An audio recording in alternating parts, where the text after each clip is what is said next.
అయితే మీరు జేఎండ్కేలో లైక్ మన యాంటీ టెర్రరిస్ట్ ఆపరేషన్ అనేది మీరు అప్పుడు చేశారు కదా, అట్లాంటి ఆపరేషన్స్లో ఏదన్నా మీరు ఏమన్నా షేర్ చేయగలుగుతారా? జనరల్గా we got lot of terrorist killed, చాలా వెపన్స్ మేము ఎక్స్ట్రాక్ట్ చేసాము, చాలా చేసాము. Okay, any operation which is close to your heart? నేను ఒక ఆపరేషన్ చెప్తాను sir. There is something known as cordon search. Okay, మనం ఒక ఏరియాని చుట్టుముట్టి ఓ ఏరియాని సెర్చ్ చేసుకుంటూ వస్తాం. అలా ఒక ఇంట్లో మేము కార్డన్ చేసి ఒక ఇంట్లో జీరోయిన్ అయ్యాం. ఈ ఇంట్లో ఉండే అవకాశం ఖచ్చితంగా ఉంటుంది అనేసి. సో ఆ ఇంట్లోంచి మనుషుల్ని బయట పిలుస్తుంటే రావట్లేదు సార్. సో మాకు క్లియర్గా అర్థమైపోయింది that there are terrorist inside. So now లోపలికి వెళ్ళి తీయాలా లేకపోతే బిల్డింగ్ని బ్లాస్ట్ చేయాలా? There is acceptable collateral damage sir J&Kలో. So after lot of convincing the family members ఇద్దరు బయటకు వచ్చారు సార్. ఇంట్లో ఏం లేదు అనేసి. సో మేము వాళ్ళని టెస్ట్ చేయడానికి ఏం చేసామంటే మా ఎవరైతే మేజర్ సార్, అప్పటి నేను I became captain then. So మా మేజర్ సార్ ఏం చేశాడంటే జస్ట్ వాళ్ళని టెస్ట్ చేయడానికి ఎవరైనా ఉన్నారా లేదా అని చెప్పి 2-3 rounds ఫైర్ చేయించాడు సార్. వెంటనే రెస్పాన్స్ వచ్చింది, లోపల నుంచి వాళ్ళు ఫైర్ చేయడం స్టార్ట్ చేశారు. సో మాకు కన్ఫర్మేషన్ వచ్చేసింది that the terrorist are there inside. And మేము రాకెట్ లాంచర్ ఆ ఇంటి మీద కొడితే ఆ ఇల్లంతా కాలిపోయింది sir. So this is how the operations are conducted and 2 terrorists were eliminated in that operation. I was in support.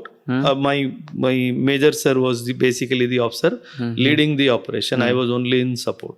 And he ordered the RL to be fired into the house. So 2 terrorists got neutralized in that operation. అయితే ఈ Jammu and కాశ్మీర్లో ఎప్పుడు కూడా చాలా చల్లగా ఉంటుంది, ఎందుకంటే mountain place కాబట్టి హై ఆల్టిట్యూడ్లో ఇంకా చాలా ఘోరంగా ఉంటుంది. అయితే ఈ మన స్పెషల్ ఎల్ఓసి ప్లేస్ ఏదైతే ఉంటుందో అక్కడ కూడా మీరు వర్క్ చేశారు కాబట్టి మరి అలాంటి -degree ప్లేసెస్లో అసలు ఎక్స్పీరియన్స్ ఎలా ఉంటుంది, లైఫ్ స్టైల్ ఎలా ఉంటుంది అక్కడ? అసలు సార్ ఫస్ట్ ఆఫ్ ఆల్ నాకు లైఫ్ షాక్ సార్.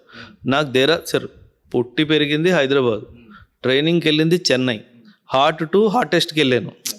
సో నేను ఐస్ చూడడం నా లైఫ్లో ఫస్ట్ టైం. నేను ఎప్పుడు స్నో చూడలేదు sir. I did not go to any hill station. చైల్డ్హుడ్లో కానీ ఎప్పుడు నేను హిల్ స్టేషన్ చూడలేదు. సో నాకు Dehradun itself was very cold, because Dehradun కూడా చాలా చల్లగా అవుతుంది sir. And from Dehradun J&K was extreme cold. And అక్కడ శ్రీనగర్లో ఫస్ట్ టైం నాకు ఇప్పటికీ గుర్తు sir, officer mess in Srinagar transit camp is very famous.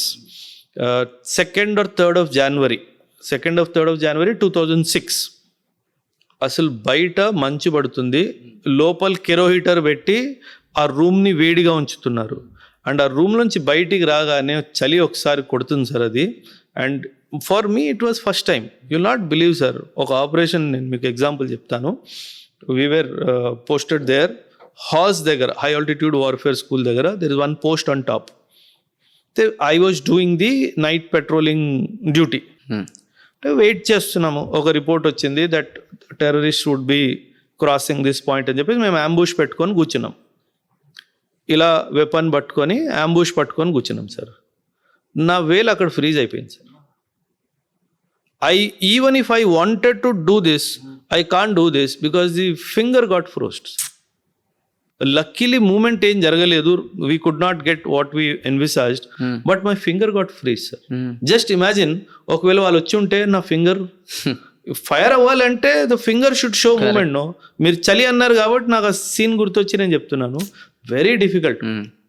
If you are not wearing gloves and if you are holding the weapon, అది metal, ఈ తోలంతా లేసిపోతుంది, అక్కడ అతుక్కుపోతుంది సార్ అది. Because that is the way how cold it is there.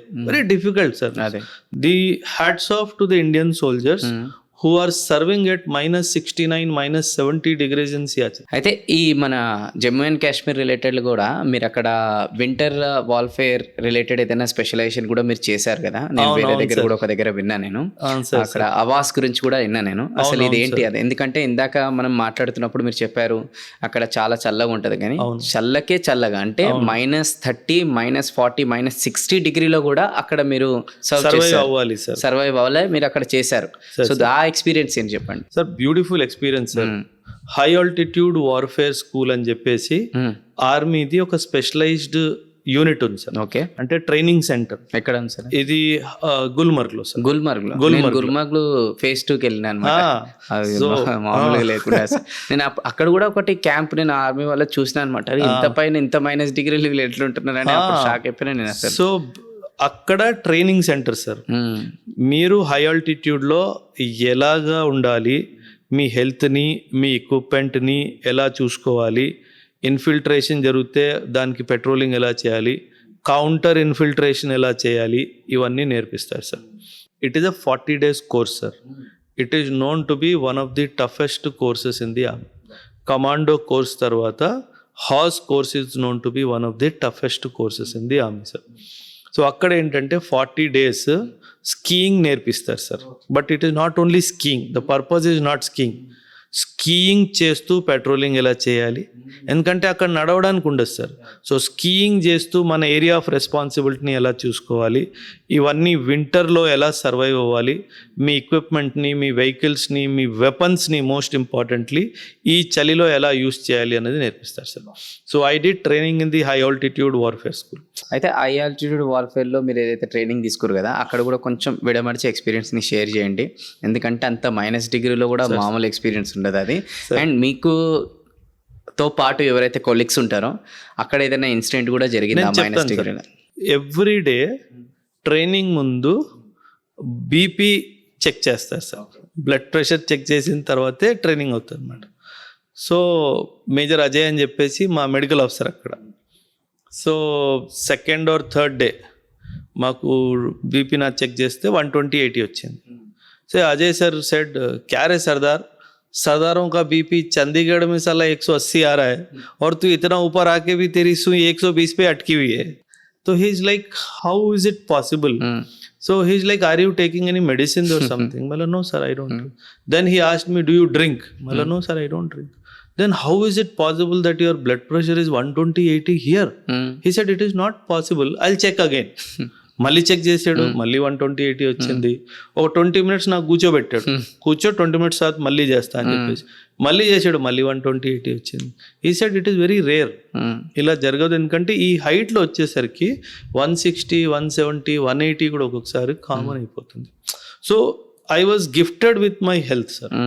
అంటే health పరంగా I was gifted. I never had probably sir, నేను ఎప్పుడు ఆల్కహాల్ తీసుకోలేదు, నేను ఎప్పుడు టొబాకో కన్జ్యూమ్ చేయలేదు. So I never abused my body.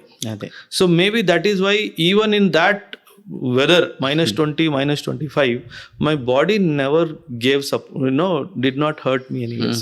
So ఆ సపోర్ట్ నాకు బాడీది ఎప్పటికీ ఉంది sir. there is one post called Salalam post and Sadhu post, పైన పోస్టులు ఉన్నాయి సార్. ఆ ట్రెక్కింగ్ విల్ టేక్ టైమ్ అనమాట. అక్కడ పైకి వెళ్ళిన తర్వాత కూడా బ్లడ్ ప్రెషర్ మెజర్ చేస్తారు సార్. అక్కడ పైకి వెళ్ళిన తర్వాత కూడా blood pressure was constant. So this is how the body will, that's what I tell my students also. If you abuse your body will abuse you. If you take care of your body, the body will protect you. So winter warfare sir, నేను అక్కడ service చేసిన post ఎలాంటివి అంటే, gloves తీసేసి ఈ చెయ్యి ఇలా బయట ఒక 5 నిమిషాలు ఇలా పెట్టాను అనుకోండి సార్, అది ఫ్రాస్ట్ బైట్ అయిపోతుంది సార్. ఫ్రాస్ట్ బైట్ అంటే దానికి మందు లేదు సార్, ఇంకా అది కోసేయడం. If you do not cut it, then the hand will go off no use sir. So అంత డిఫికల్ట్ సిచ్యువేషన్స్ ఉంటాయి సార్ అక్కడ. So high altitude warfare training పర్పసే అది సార్. సో ఆ -30, -40, -50లో మీరు మీ బాడీని ఎలా కేర్ టేక్ చేసుకోవాలి. మీకు ఒక ఇన్సిడెంట్ చెప్తాను సార్. ఆ వెదర్ కండిషన్స్లో your brain starts shaking sir. Brain start shaking ఎలా అంటే, ఇప్పుడు నేను మార్నింగ్ అసలు అక్కడ ఆకలి వేయదు సార్. అసలు మనకి ఎంత best quality food Indian army అందిస్తుందో, కానీ అక్కడ ఆకలి వేయదు. బికాజ్ ఆఫ్ హైట్, ఎక్సర్సైజ్ ఏం ఎక్కువ చేయడానికి వీల్లేదు అక్కడ, చేయకూడదు కూడా. సో ఫిజికల్ యాక్టివిటీ తగ్గిపోతుంది కాబట్టి ఆకలి కూడా చాలా మటుకు తగ్గిపోతుంది. అండ్ చాలా ఎక్స్ట్రీమ్ వెదర్ కండిషన్స్ ఉండడం వల్ల మన బాడీ ఆర్గన్స్ కూడా స్లీప్ మోడ్లోకి వెళ్ళిపోతాయి సార్. సో మనకు ఆకలి ఎక్కువ వేయదు అనమాట. అండ్ బ్రెయిన్ షేక్ అవుతుంది అని చెప్తున్నానా. మేము బ్రేక్ఫాస్ట్ తిన్నప్పుడు డైరీలో రాసుకునే వాళ్ళం బ్రేక్ఫాస్ట్ తిన్నామా లేదా అనేసి. ఎందుకంటే after 15-20 minutes you will forget. that you have had breakfast. Then I will shout on my sayak, "तो अभी तक मेरे को breakfast नहीं दिया." He will look at me, వీడు ఇప్పుడే తిన్నాడు కదా. So I used to open my diary and say, breakfast at 9:15 అయిపోయింది. So just see at what temperatures the soldiers are serving the country. It is very easy to complain, my country is bad, but when you see the soldiers who are guarding the frontiers, it is not very easy task that they are doing. So we have seen all these things. అమ్మ కూడా అంటూ ఉంటుంది sir, ఒకసారి ఉప్పు తక్కువ అయిపోతుంది, ఒకసారి ఇంకేమైపోతుంది. అమ్మ ఉప్పు తక్కువ ఉందని చెప్పి అసలు అలవాటే లేదు sir. I will eat and I will get up. తర్వాత అమ్మ తిన్నప్పుడు అసలు ఉప్పు లేదురా నువ్వు చెప్పలేదు అంటే అసలు అది అలవాట్లో లేదు సార్. ఇది బాగాలేదు, ఇది ఇలా ఉంది, అసలు అది చెప్పే అలవాట్లోనే లేదు. So that is how it. అంటే ఆ ఎక్స్ట్రీమ్ కండిషన్ లో ఆ level of training mind also training అలా అయిపోతుంది సార్. గ్రేట్ అసలు మామూలుగా.